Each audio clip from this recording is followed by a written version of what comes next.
Bonjour à tous et à toutes. Soyez les bienvenus à cette session de formation. Je vais d'abord commencer par vous demander de vous présenter et je vais commencer par ma droite. Alors la présentation est très simple, vous donnez votre nom et prénom et vous nous dites par la suite qu'est-ce que vous faites comme activité. Ok, je suis Sako Mohamed, je suis chef d'entreprise, je suis également consultant. Merci, M. Sako. Michel Kouakou, fraîchement retraité des Nations Unies, mais pendant tout ce temps-là aussi enseignant universitaire, je continue. Merci à Michel. Oui, bonjour, je suis Conan Arnaud, chef d'entreprise et consultant formateur. Merci, M. Arnaud. Je suis Madame Tina Hidal, magistrat et formateur. Merci. Je suis Michel Kou, chef de projet humanitaire. Merci. Alors, mon tour, je vais me présenter. Mais avant de me présenter, je vous informe qu'aujourd'hui, nous allons travailler sur un thème assez important, la gestion intégrée des déchets dans le milieu urbain ouest africain. On va voir aujourd'hui pourquoi est-ce qu'il faut agir. Donc, je me présente à vous. Je suis Amien Olivier, consultant formateur en APC, expert en gestion des territoires et développement, expert en évaluation environnementale et sociale et également directeur général de Sidel Group. Alors, avant de démarrer concrètement nos activités d'aujourd'hui, je vais vous demander de mettre vos noms sur un bout de papier et vous allez mettre devant vous le nom que vous jugez assez intéressant. Voilà, le petit nom par lequel vous souhaitez qu'on vous appelle. Voilà, vous allez le faire rapidement. Et ensuite, on va choisir un chef du village. Est-ce qu'il y a un volontaire ici qui veut être le chef du village aujourd'hui? Bon, on a une seule dame, hein, donc, voilà, donc avec les hommes, il y a trop de problèmes. Donc, la dame, Madame Denia, sera notre chef du village. Mais avant cela, il faut que notre village ait un nom. Donc, je vous demande de nous faire des propositions du nom du village d'aujourd'hui. Voilà, il y a M. Sako. Deniako. Deniako. Très bonne proposition. Est-ce qu'on valide cette proposition? Validé. C'est parfait. Donc, si c'est validé, on va faire un triplé. C'est parti? Très bien. Voilà, on va continuer. Chef du village. Voilà des consignes qu'il faut qu'on applique dans notre village. Donc, je vous laisse l'honneur de pouvoir nous lire ces consignes. Les consignes de base sont téléphone sous silence. D'accord. Les questions sont libres. Retour, nous devons revenir à l'heure après la pause. Exactement. L'atelier est pratique, donc nous devons interagir. Exactement. Voilà. Et également, il y a les toilettes qui sont juste dans le couloir, Oui. pour les hommes et les femmes. Et la séance est filmée. Exactement. Alors, je reviens sur le retour à la pause. Tout à l'heure, nous faisons la pause. Ce matin, il y a une charmante demoiselle qui est passée prendre vos menus. Voilà, rassurez-vous, tout est mis en place pour que les menus soient respectés. Et quand on va revenir du déjeuner, il faut vraiment s'atteler à être à l'heure. Sans plus tarder, nous allons commencer. Je vais vous montrer une image. Je vais vous montrer une image que voici. Alors, je vais commencer cette fois-ci par ma gauche. Je vais demander à Michel de nous dire ce qu'il voit sur cette image. Je vois des ordures, D'accord. voilà, déposées en dehors du bac à ordures. D'accord. Chef du village, qu'est-ce que vous voyez aussi? Oui, je vois des ordures qui sont déposées en bordure de route. D'accord. On va faire le tour, hein. Voilà, Arnaud. Oui, je vois effectivement des ordures déposées hors du bac à ordures et en plein centre-ville. Merci pour la remarque. Michel? Et il m'a anticipé là, donc je vais me concentrer sur les véhicules qui passent là, les trois véhicules de ce côté de la route et les autres, mais ce qui frappe le plus, ce sont les ordures et les sachets surtout. C'est bien. Beaucoup de sachets. C'est parfait. Cela nous envoie à cette citation de la Banque mondiale. Alors, un volontaire pour le lire, je pense que Sako n'avait pas participé à l'exercice précédent, donc il va procéder à la lecture de la citation de la Banque mondiale. Donc, selon la Banque mondiale 2005, l'élimination inadéquate des déchets solides est une source majeure de pollution de l'eau, de l'air et du sol et contribue directement à la propagation des maladies à transmission vectorielle comme le paludisme et la dengue et hydrique comme le choléra et la typhoïde dans les villes ouest-africaines. C'est très bien dit. Vous voyez, on a vu une image tout à l'heure où il y avait un tas d'ordures en pleine ville et voici ce que nous dit la Banque mondiale. Alors, pour aller bien en profondeur, je vais vous poser une question. Et cette question-là, je l'ai dénommée le parcours de notre poubelle. Alors, la question est la suivante. Je vais demander à Michel de nous lire qu'est-ce qu'on demande de faire exactement ici.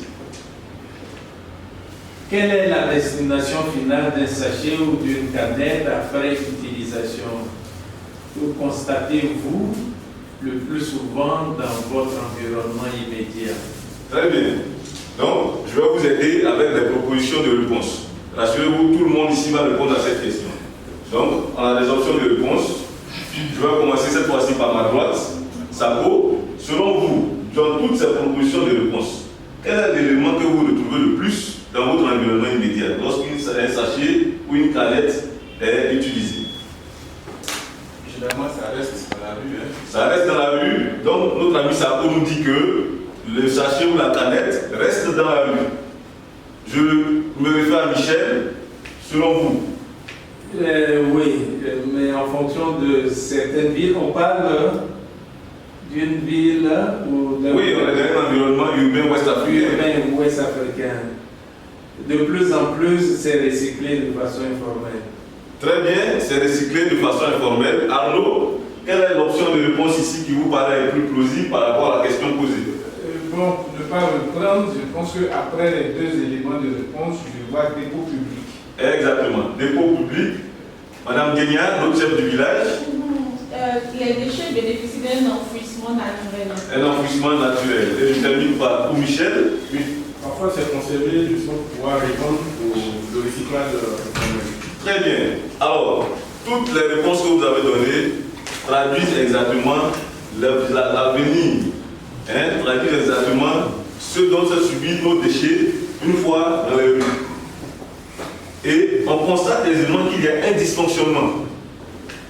Normalement, tout ce parcours, toutes ces réponses ne devraient pas être le parcours des déchets que nous utilisons. On va voir quelque chose. Ça nous amène directement à nos objectifs. Aujourd'hui, à la sortie, à la fin de cette séance du moins, vous serez en mesure d'énumérer au moins 3 impacts directs de la mauvaise gestion des déchets. Ensuite, vous pourrez expliquer un lien de cause à effet entre un mauvais geste et une conséquence négative.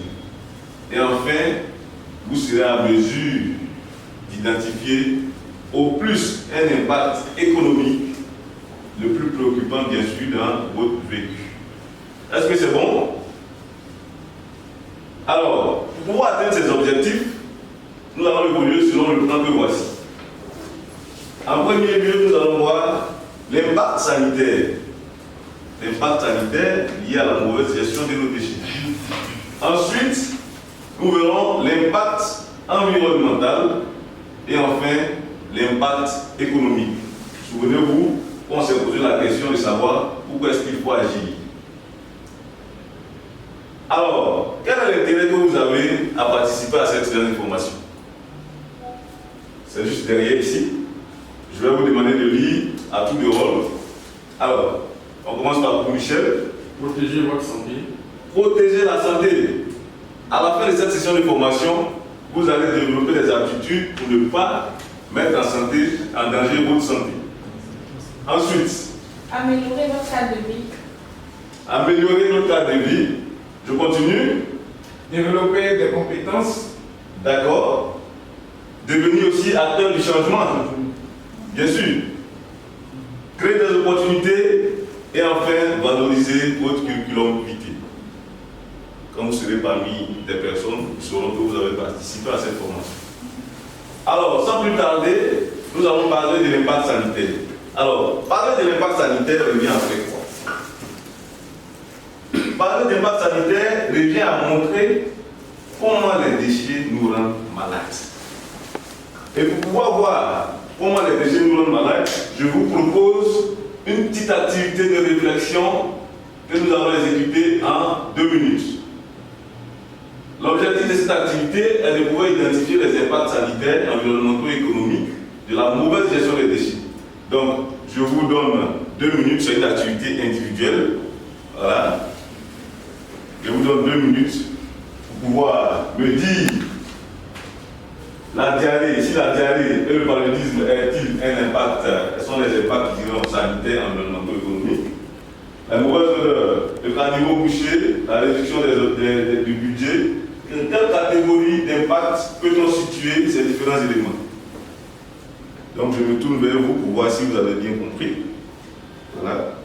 Il n'est pas question de lier tous les objectifs et tous les impacts à toutes les entités, mais seulement pour le A, on a un impact.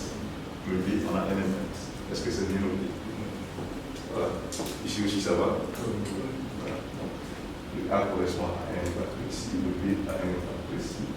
Et le C à un impact précis.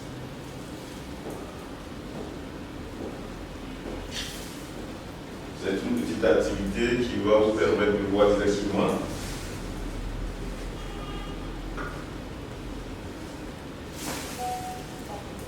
On a dit 2 minutes.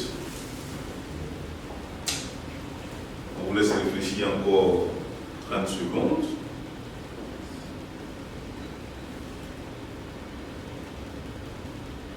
Est-ce que c'est bon?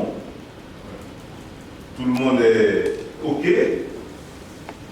Qui n'a pas encore fini? Voilà, aujourd'hui on a tout le temps, on est flexible. Donc je vous laisse le temps de pouvoir bien réfléchir à cette petite activité que je vous propose. C'est bon, tout le monde a fini? D'accord. Donc on va vérifier. Je vais commencer par notre chef du village.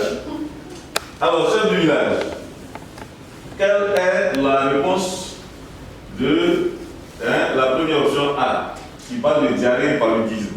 Elle correspond au problème sanitaire. Elle correspond à un impact sanitaire. On va vérifier si elle dit vrai. Effectivement, la diarrhée et le paludisme représentent un impact sanitaire. Je vous demande de faire un bon point. On va continuer. La mauvaise odeur et le caniveau bouché correspond à quel type d'impact ici? Involontaire, voilà, on a SACO. Impact environnemental. L'impact environnemental. On va vérifier l'option de réponse. Effectivement, cela correspond à l'impact environnemental. Un banc pour lui. Et enfin, la réduction du budget. On va vérifier. Alors, un autre volontaire. Voilà, le chef. Ça relève l'impact économique. L'impact économique, on vérifie. Alors, c'est très important.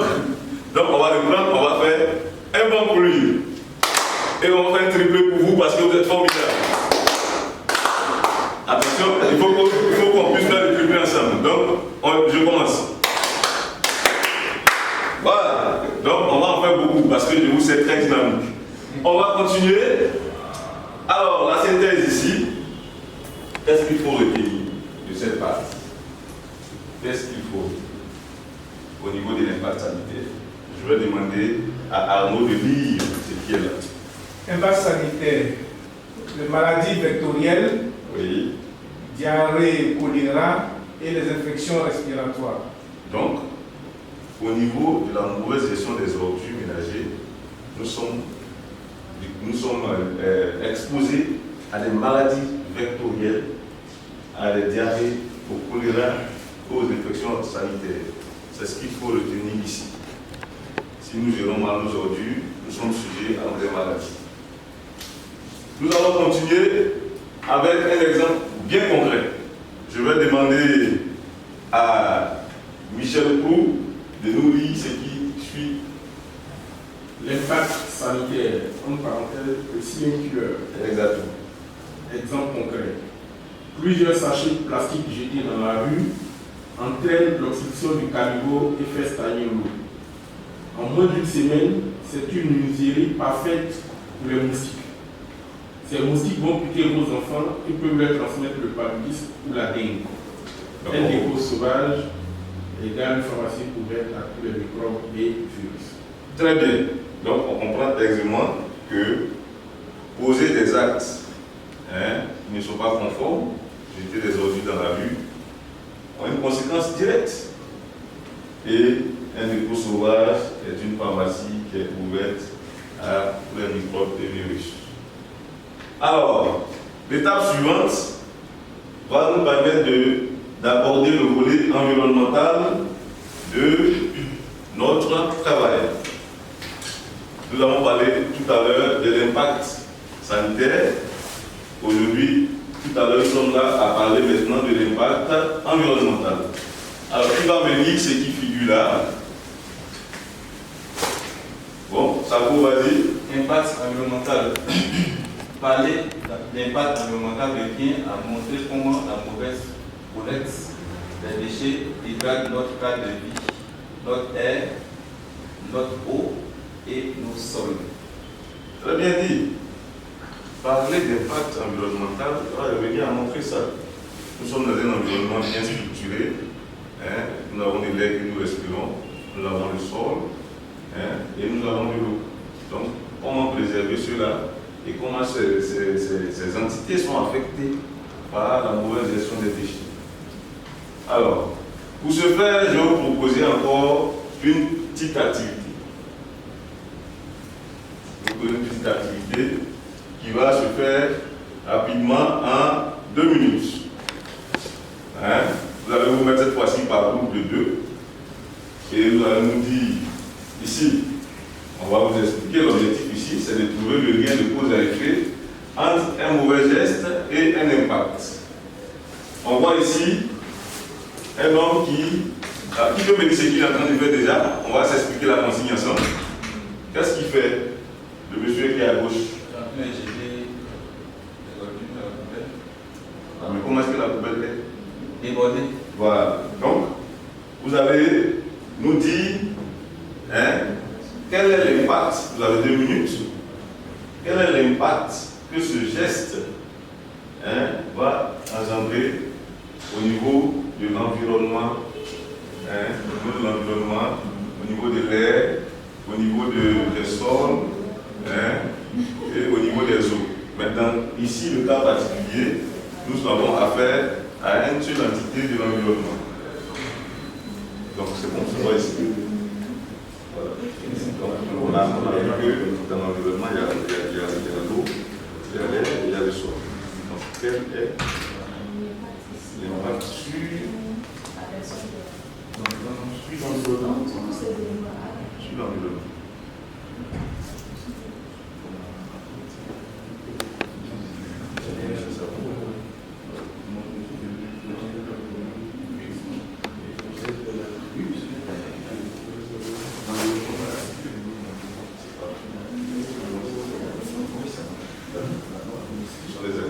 Simple pour vous permettre de cerner immédiatement.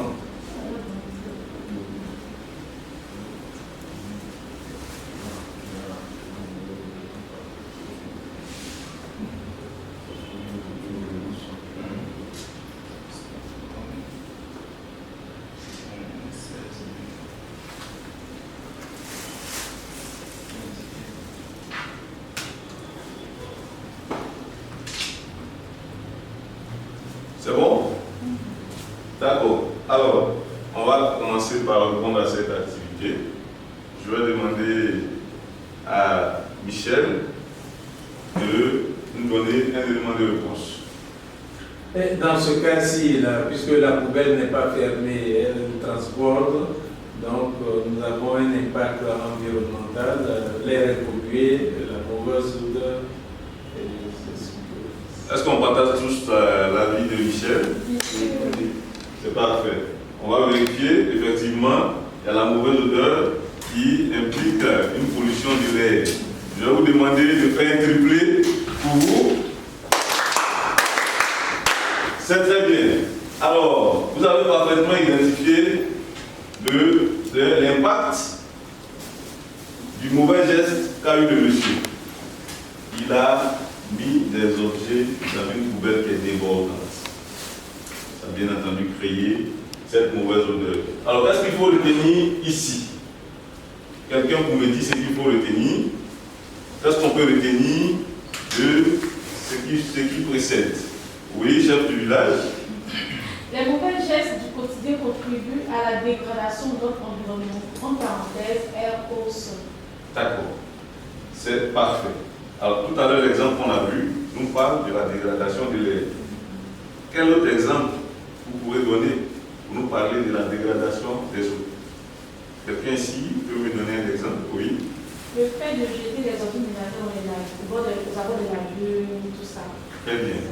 Donc, si on met les ordures ménagères dans la lagune, ça va polluer l'eau. Qui d'autre peut me donner un exemple pour le sol? Oui. Encore les sachets plastiques qui ne se détruisent pas. Voilà, les sachets plastiques qui ne se détruisent pas. Donc, ici, il faut retenir que les gestes du quotidien sont véritablement importants et peuvent conduire à la dégradation de tous ces systèmes-là. On va continuer. Alors, ici, pour vous présenter un exemple concret de ce dont on parle, je vais vous demander de m'interpréter l'image qui est au-dessus. On voit une image, on voit des jeunes, on voit une barrique avec un feu à l'intérieur. Ça vous fait penser à quoi? Oui, mais ça va être. C'est vrai qu'elle est le chef du village, elle ne va pas passer son temps à répondre aux questions. Les hommes ont-ils abandonné le pouvoir? Donc, vas-y, et puis après, on va avoir d'autres réactions. Oui. On va une barrique avec, je crois que ce sont des déchets qui sont à l'intérieur, qui sont des boulets, et des jeunes autour de la barrique qui sont en train d'inhaler le gaz carbonique qui ressort de la combustion de ces déchets. Très bien. Quelqu'un d'autre a quelque chose à ajouter? Elle a bien défini la scène. Donc, effectivement, un exemple pratique, et c'est courant, on voit au quartier des personnes mettre un tas d'ordures et le brûler.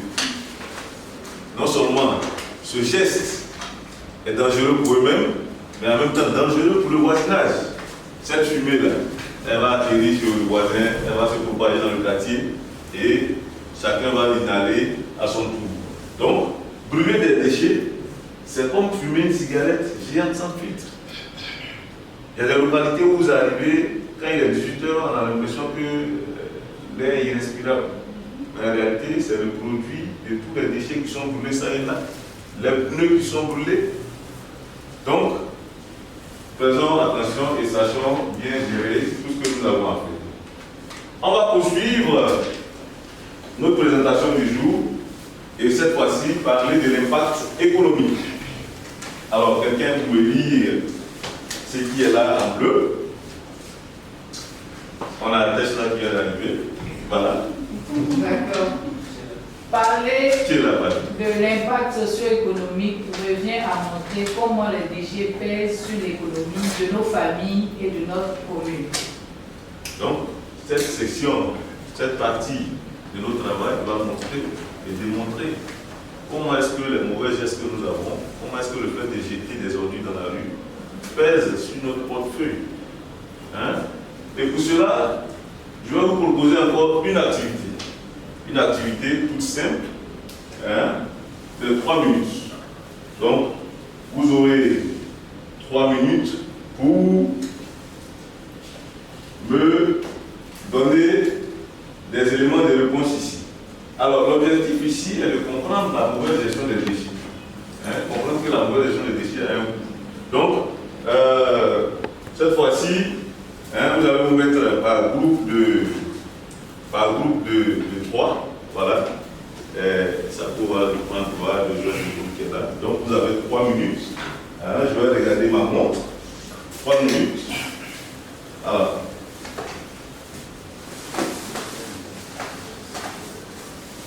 Voilà. Donc, on va d'abord quelqu'un pour lire ce qu'il faut faire exactement. Ici. Bon, je le fais pour vous. Donc, votre commune a 10 millions de francs CFA pour son budget cette année. Elle a dépensé 4 millions pour le traitement du paludisme. C'est dû aux eaux stagnantes. 2 millions pour le traitement des diarrhées, dû aux déchets alimentaires, et 1 million pour les maladies respiratoires dues au brûlage des déchets. Alors, combien reste-t-il pour les autres activités? Et puis, je vous mets encore une petite colle. Les autres activités. Quelles sont ces autres activités-là? Vous pouvez nous les énumérer un peu. Voilà, pour un peu l'exercice est assez croustillant. Donc, on va d'abord, dans un premier temps, voir combien est-ce qu'il nous reste pour les autres activités et quelles sont ces activités différentes, des activités différentes de celles qui précèdent. C'est bon, ça va ici? Donc, c'est parti. On a 3 minutes pour réfléchir à l'activité.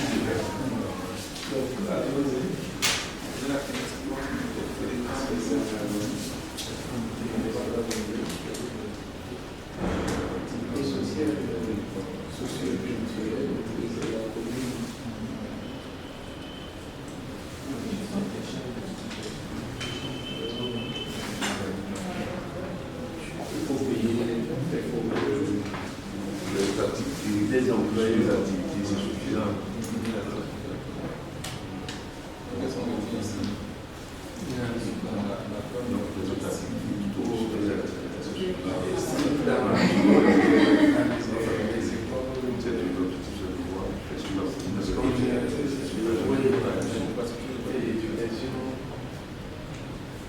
Les autres domaines de la santé aussi sont dans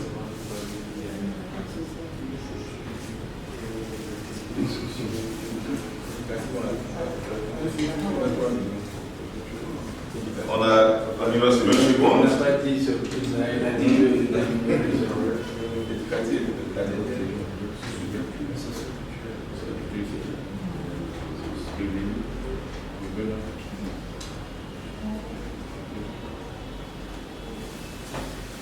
c'est bon? Tout le monde a fini? D'accord. et ça, ce sont seulement les dépenses. Alors, Compter l'investissement. on va écouter la proposition de réponse du groupe 1. D'accord. Déjà, en termes de ce qui reste, on a 3 millions. 3 millions. 3 millions qui restent. D'accord. On va les affecter, n'est-ce pas, premièrement aux infrastructures éducatives. Oui. Et en deuxième position, on a des activités socio-culturelles. D'accord. Alors, je vous renvoie une question rapidement. Ces 3 millions-là, n'auraient-ils pu être économisés ou bien augmentés? Est-ce que j'aurais pu être augmenté? J'aurais pu être augmenté. Donc ici, ce que je veux que vous voyez, c'est que les déchets, disons la mauvaise gestion des déchets, a contribué à faire baisser le budget. Vous avez dit quelle activité? Socio-culturelle. On a l'infrastructure éducative. Voilà. Donc, la mauvaise gestion des déchets a fait baisser le budget destiné aux infrastructures éducatives. Voilà ce que je vais vous montrer. Donc, je me réfère à la table 2, au groupe 2 aussi, pour qu'ils puissent me dire qu'est-ce qu'ils ont trouvé. Ok. Effectivement, si les 10 millions va rester 3 millions, Oui. maintenant on comptait réhabiliter les écoles primaires, on comptait également réhabiliter les voiries dans la commune, puis organiser un tournoi annuel pour la jeunesse. Mais on a vu qu'avec les 3 millions, on ne peut pas Voilà. couvrir tous les chapitres. C'est parfait. Donc, je vais vous demander de faire un banc pour vous. Vous avez parfaitement compris que mal gérer les ordures ménagères a un coût. Qu'est-ce qu'il faut retenir ici? Mal gérer les ordures ménagères a un impact économique considérable. Les communes vont dégager des fonds importants pour nettoyer les communes. Le plus que le nettoyage est assez. Vous le constatez sur vos factures d'électricité. Vous achetez, vous payez la taxe de ramassage des ordures. Si les ordures étaient gérées correctement, on se serait passé de cette taxe, qui aurait pu servir à faire autre chose. Donc, ça génère également des dépenses de santé. Et puis, il y a un manque à gagner au niveau du recyclage. Ce manque à gagner là, si les ordures étaient gérées correctement, on aurait pu, dans sa poubelle, par sa poubelle du moins, avoir de l'argent. Lorsque j'ai bien rangé mes bidons d'eau, j'ai bien rangé les pots de banane, vous pouvez aller au recyclage et nous donner de l'argent par derrière. Donc, c'est ce qu'il fallait retenir ici. Donc, on va venir parler de l'exemple concret. Le budget alloué dans la commune à Bengourou pour déblayer les dépôts sauvages, curer les caniveaux obstrués par les déchets et soigner les maladies liées à l'insalubrité représente 50% du budget total des dépenses. 50%. Vous voyez, c'est alarmant. Et si rien n'est fait, ce budget risque de passer de 50 à 60 et 70%. Donc, jeter une bouteille plastique dans la nature, c'est comme jeter un billet de 1000 francs. Retenez ceci. Donc, chaque fois que vous aurez l'envie de jeter une bouteille plastique ou un sachet d'eau ou une canette, rappelez-vous que vous êtes en train de jeter un billet de 1000 francs dans la nature. Alors, je vais me tourner vers vous maintenant pour vous poser des questions. Moi, vous permettre de nous poser des questions. On a fait tout ce parcours. Qu'est-ce que vous n'avez pas compris et qu'est-ce que vous voulez savoir en termes de mauvaise gestion des déchets? Donc, la parole est libérée. Vous n'avez pas de questions? Voilà. Merci beaucoup, monsieur Amion, monsieur le formateur. Oui. On a parlé de gestion des déchets dans le milieu urbain. Oui. C'est vrai que personnellement, on a des responsabilités à ce niveau. Mais pas que ce soit l'effet soit plus vaste. Oui. Ma question, c'est quelle est la contribution des collectivités? C'est vrai qu'on a vu que, par exemple, un exemple, on a vu qu'à Bengourou, 50%. Oui. Comment la collectivité elle-même aurait pu éviter ça? D'accord. Notre ami Michel Croix a posé une très belle question. Donc, je vous ramène la question. Selon vous, comment la collectivité peut éviter ces problèmes de déchets qui nous fatiguent? Oui. Merci de me donner la parole. Déjà, dans un premier temps, en organisant des sessions d'information, Oui. ou comme vous, M. Amiens, vous allez intervenir pour sensibiliser la population. Je pense que ça peut... Quelqu'un d'autre a quelque chose à ajouter? Oui. Je pense déjà beaucoup de sachets plastiques dans lesquels on met les ordures. Vraiment, il y a des ménages qui n'arrivent même pas à se fournir ces sachets-là pour pouvoir conserver les déchets de manière adaptée. Donc, l'État, comme ça, la collectivité peut partager ou bien réduire le coût de ces sachets-là pour pouvoir permettre une bonne gestion des déchets. C'est parfait, vous avez parfaitement raison. Je vais renchérir là-dessus. Vous dites que la collectivité a un rôle bien défini. Elles ont un rôle bien défini qui est d'enlever les ordures une fois collectées. Mais dans ce cas de figure ici, l'acteur, ce qui nous sommes en train de travailler, c'est vous. Tout commence par vous. Si l'ordure n'est pas, le déchet n'est pas déposé là où il faut, ben la mairie ne pourra pas aller les ramasser là où il faut, et donc ça crée des complications. Donc, l'élément clé, l'élément de départ, c'est bien nous-mêmes. Monsieur Michel Cour, est-ce que j'ai bien répondu à votre question? Oui, vous avez très bien répondu. C'est parfait. Alors, je reviens à nos objectifs de départ. Il avait été dit qu'il était question de pouvoir énumérer au moins 3 impacts directs de la mauvaise gestion des déchets, d'expliquer un lien de cause à effet entre un mauvais geste et une conséquence négative, et enfin identifier au plus un impact économique perçu comme le plus vécu. Alors, on va vérifier si tout ce que nous avons vu ici a été bien assimilé.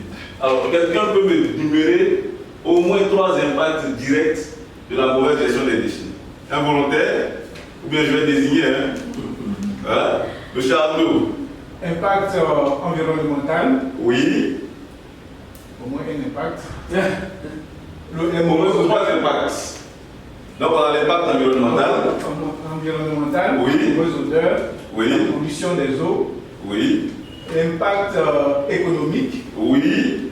On peut perdre de l'argent aux municipalités. Oui. Voilà. Et puis l'impact sanitaire. Très bien. Un triplé. Aujourd'hui, quand je vais rentrer avec vous, je saurai que j'ai réussi à faire connaître les impacts de la mauvaise gestion des déchets. Ensuite,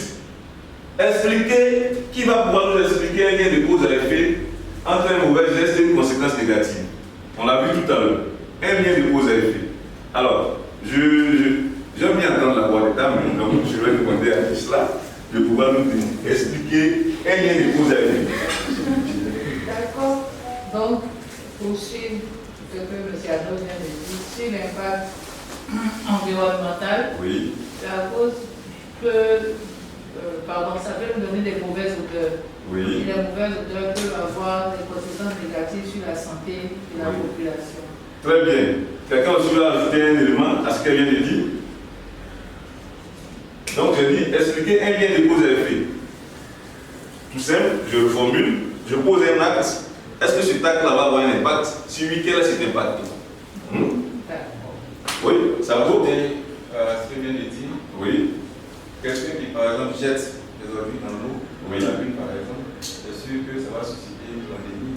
Oui. Donc un impact sanitaire. Très bien, vous êtes merveilleux. Faites un triplé pour vous.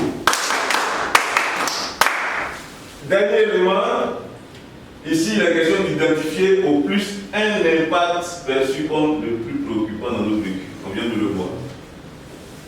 Les finances, ça chauffe. Hein? Quel est l'impact le plus préoccupant ici? Un volontaire pour répondre à la question.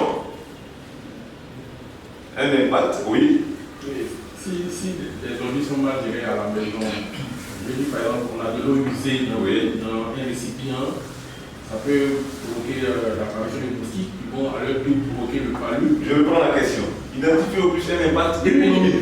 Ok, d'accord. C'est-à-dire que l'eau est mal. Oui. Voilà, il y a les moustiques qui viennent. Oui. M'enfant le palu. Oui. Je peux faire sortir là de ma poche. Très bien. Un bon pour lui. Donc, vous voyez, la mauvaise gestion des déchets, aujourd'hui, nous a permis d'aller jusqu'à là. On va continuer. Alors, lors de notre prochaine séance, nous découvrirons ensemble la solution qu'on a appelée les 3 piliers de la gestion intégrée des déchets. Nous allons décortiquer ces 3 mots-là. Réduire, réutiliser et recycler. Je vais, avant de poursuivre, vous demander vos avis. Comment est-ce que vous avez trouvé cette session de formation? Je vais commencer par ma droite. C'est une bonne question. Oui. C'est un thème vraiment très intéressant. Ça nous a permis quand même de savoir l'origine de certaines maladies, certaines pandémies également. Merci. Merci. Une autre personne? Michel? Bravo pour la prise de conscience. Je parle ici maintenant sachant que j'étais une cadette dans la rue, c'est un billet de 1000 francs que je suis en train de... Merci. À mon tour, j'ai apprécié votre interaction. J'ai apprécié votre interaction, votre participation, votre implication. Je note que les différentes parties de notre cours vous ont permis de prendre conscience et cela a pour effet de faire de vous des personnes meilleures pour demain. Et je suggère qu'à la prochaine fois, nous allons traiter les piliers des 3 R qui veut dire recycler, réduire et valoriser. Je vous remercie. Je suis disponible au 07 77 13 68 57. Également, j'ai mon adresse mail, amienolivier@gmail.com. Je vous dis à très bientôt pour la prochaine session. Merci infiniment.